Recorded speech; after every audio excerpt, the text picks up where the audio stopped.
Почитувани, предлог законот не може процедурално во текот на говорот. Предлог на законот за употреба на јазиците е со многу многу значајна за слободите на Република Македонија. Ова постигнува големо постигнување, бидејќи ќе се надмине досекажната дилема ако овој предлог на закон е последниот елемент со кој ќе се заврши целосната имплементација на Охридскиот рамковен договор, документ кој што го гарантира мирот во нашата. Јас им предлагам на опозицијата да не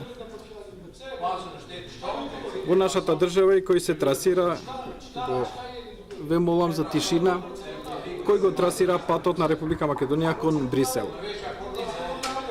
Охридскиот договор е дел од сите извештаи на Европската комисија, дел од високиот диалог на Европската унија, дел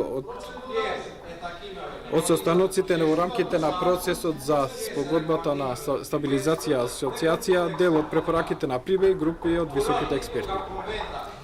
Извира од Конвенцијата на јазичните права на јазиците од Советот на Европа, член 3 од Договорот за основање на Европската Унија, Повелбата за фундаменталните права на Европската Унија од 2002 година, што стана врзувачка од Лисабонскиот договор. Анализа на рамковниот договор спроведена од Европскиот институт за мир и ОПСЕ. Европската иднина на ова земја не обединува сите чинители во ова општество, изнаоѓајќи на модели кои ќе обединуваат во едно мултиетничко и мултикултурно општество.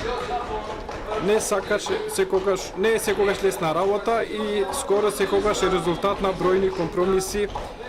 Толеранцијата секогаш се јавува во однос кон другите. Нема толеранција без другиот. Член 2 се вели дека и граѓаните кои што зборуваат најмалку 20%, исто така е службен јазик и ним, како што се предвидува со овој член. Според 3.